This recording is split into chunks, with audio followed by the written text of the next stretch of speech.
মাওলা রব্বে করিম, আয় আল্লাহ দেশের জন্য যিনি আপসীন নেত্রী, যিনি আল্লাহ গণতন্ত্রের মানুষ কন্যা, মাওলা রব্বে করিম বৃহত্তর ঐক্যের জন্য যিনি নিবেদিত প্রাণ হয়ে সারাটা জীবন কাজ করেছেন, বেগম খালেদা জিয়া, আয় আল্লাহ ওনার জীবনের গুনাহগুলো তুমি মাফ করে দাও।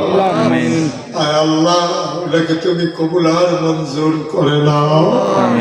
আয় আল্লাহ আবাদা সালেহা জাহেদা হিসাবে তুমি মাওলা কবুল আর মঞ্জুর করে নিও গো মাওলা। ইয়া রাব্বাল আলামিন। আয় আল্লাহ আমরা সবাই মিলে ভিক্ষা চাই, আমাদের সবাইকে তুমি কবুল আর মঞ্জুর করে নাও।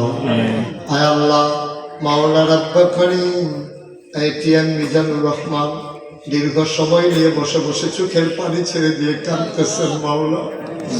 আমার ভাই মোবারক হুসাইন, আয় আল্লাহ মাওলা রব্বে করিম অধ্যক্ষ সালাউদ্দিন, আবু মুসা সাংবাদিক, আব্দুল হক কাকু, আয় আল্লাহ আরো যারা সবাইকে তুমি কবুল আর মঞ্জুর করে নাও। সবার জীবনের গুনাহগুলো তুমি মাফ করে দাও। আয় আল্লাহ আমি গুনাহগারের হাতে এনে এক লোক হাদিয়া দিয়ে গেছে, দোয়া চাই।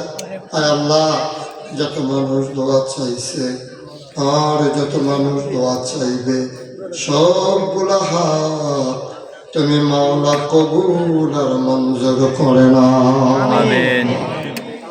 একদল আলেমরা কেমন আছে যাদের চেহারার দিকে তাকাইলে গুনাহ ঝরে ঝরে পড়ে যায়। আমাদের চেহারা এমন চেহারা বানাই শুনি গো আল্লাহ। একদল আলেমরা কেমন আছে যাদের হাতে হাত লাগাইয়া মুসাফা করলে আমল নামায় আর গুনাহ থাকে না।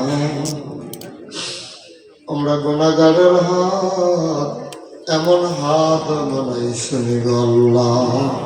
আমিন আমিন আমিন ইয়া রাব্বাল আলামিন। বিহাক্কি কালিমাতি লা ইলাহা ইল্লাল্লাহু মুহাম্মাদুর